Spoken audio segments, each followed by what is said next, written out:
When you establish history for Street Fighter II, it's usually regarded as a title that reinvigorated fighting games forever.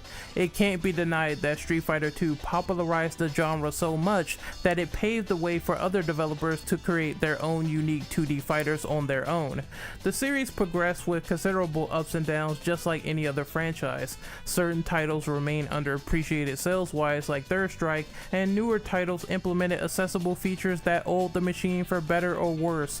Of course, according to Steam charts, there's still a chunk of concurrent players who log in just to bust some heads as far as Street Fighter V goes. The future of this franchise is up in the air as far as direction goes once emaciated Fighter V stops receiving support. Don't take this next opinion personally, but I think it rings true. Street Fighter's true ambitions all stem from a greater part of experimentation for high value.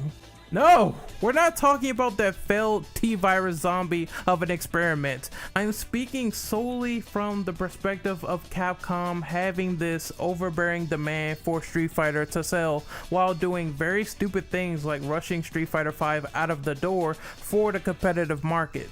I'm also pretty positive that some of the Xbox players were probably steamed at the news that Street Fighter V had to be a PS4 exclusive to stay afloat amongst the crowd.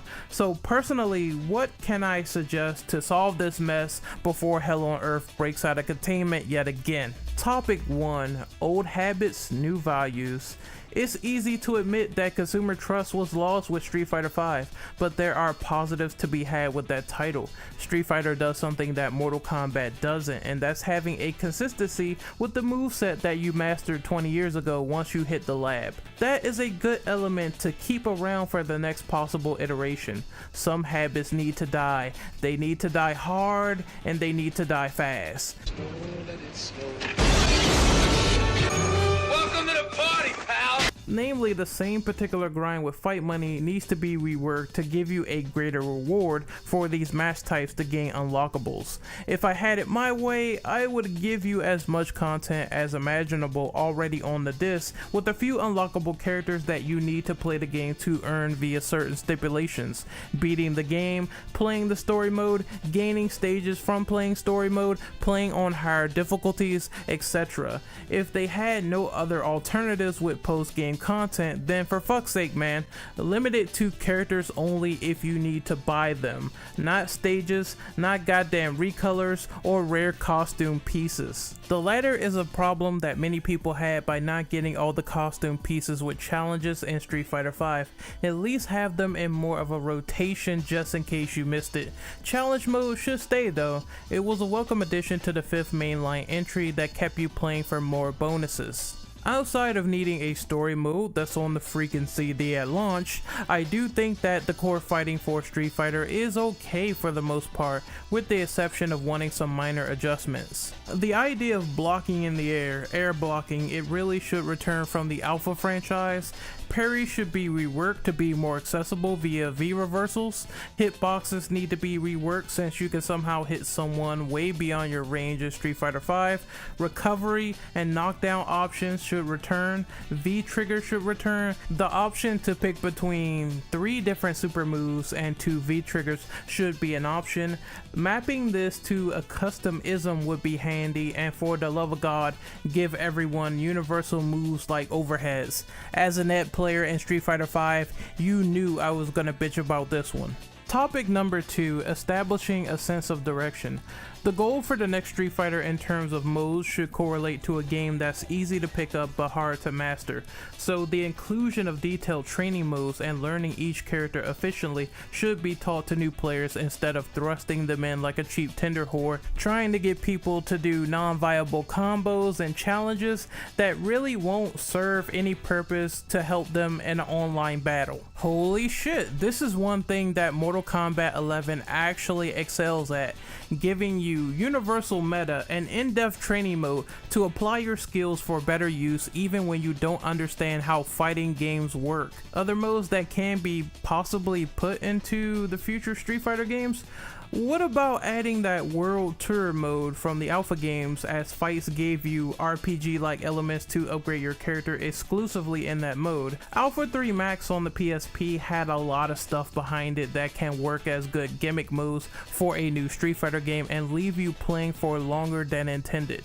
This includes handicap matches, fighting final bosses of the game early, and editing your own arcade ladder. Couple that in with classic break the card property damage modes, a story, a free key to the 30th anniversary collection for Street Fighter, having a small beat 'em up mode in the vein of Final Fight. They should put in just some weird Armies of the Night arcade battle where you can actually invite people to cooperative or competitive beat 'em up style matches post campaign. I know people mostly play Street Fighter for the core competitive fighting, but if they do this, then they will have a winner on their hands. It will be a competitive fighter with enough meat on the bones where no one can complain about it if it's done the right way. There are certain angles that can be approached for the next Street Fighter game. Honestly, if it were up to me, I would be more than likely the one that would choose a dream match scenario.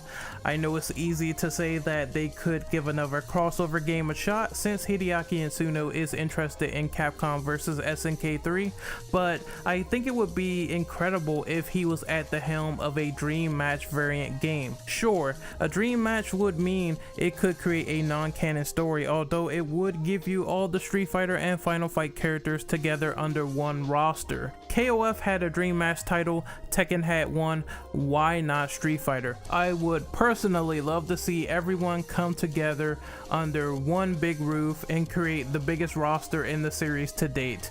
The gameplay possibilities would be endless, dude, but it would be kind of a headache that comes with the balancing, but my methods aren't always perfect. Just ideal to my opinion.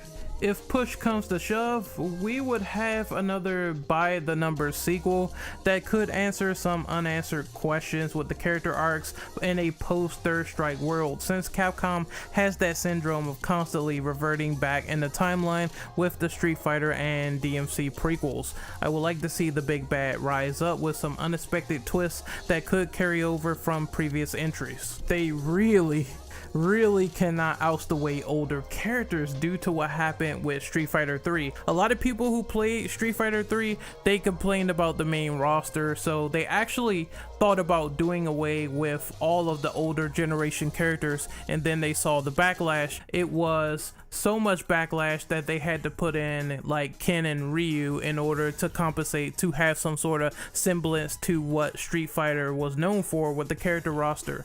So they can't repeat that same mistake again. They would need new characters along with old ones. Although the arc should be less focused on Ryu and more about how age deteriorates all living things, so that new generation can be taught to carry the torch when he's long gone. For the record, you really need to get that Third Strike music pumping back into the mix. God damn, that soundtrack was amazing, and I think literally everything in Third Strike and the Alpha series could be used for a good gameplay blueprint for Street Fighter 6. I guess the final thing to note here is moving forward with a visually impressive Street Fighter and the RE engine. Can it actually be done with a more realistic premise? It's a wait and see affair for me on this one. Yes, I do think they could push the limits of that engine to its fullest potential and actually make future fighting games in the RE engine. However, I wouldn't want this art style to be fully photorealistic. Street Fighter has always had vibrant colors and over-exaggerated feet, limbs, and weird body proportions. Even giving the franchise cell shading with the fourth entry looked incredible.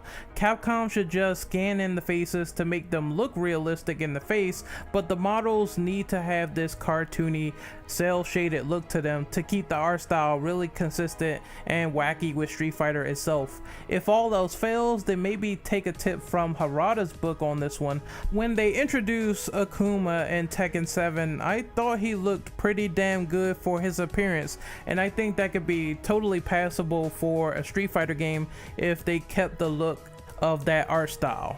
Topic 3, the exclusion of the Hyper Arcade EX Plus Alpha Prime editions. Look, that's a big fucking joke. Oh my god, Capcom. Oh my god, that meme is hilarious. Look, So they did kind of fix this mistake with Street Fighter V Arcade Edition. If you owned the older version, you could access Arcade Edition. This version was just one update upon a game you already had, and that's great. But it needs to stay this way. Good God, man, look at all the constant re-releases of Street Fighter 2 back in the day. It's so ridiculous. They should never retread this path of constant re-releases again. No matter what they do, no matter who they consult with, no matter what alien slug they sleep with in bed, never ever do that again. And if you just update the game with a patch and make it accessible, that should be fine to people who own the previous versions. Simple as that. This is Renegade Operative signing off. Hopefully you guys enjoyed my future of Street Fighter video. Hopefully it was informative to you. Hopefully you liked it. Let me know what you think about the vid and what you think about Street Fighter as a whole. What do you think they need to progress moving forward from Street Fighter V, which a lot of people really weren't fond of, and some people were. I was one of those people that was like, yeah, the game is definitely bare bones, but I do kind of enjoy the gameplay. And then there are some things that pisses me off, like anti-air jabs and people hitting me from behind even though I clearly jumped over them. It's so weird sometimes with some of the hurt boxes and hit boxes. I definitely should have mentioned that if I didn't already. I think some of the hit boxes really need to be fixed in Street Fighter going forward from there. So once again, you know, signing out. Be sure to follow me on social media, and you people be awesome. Take care.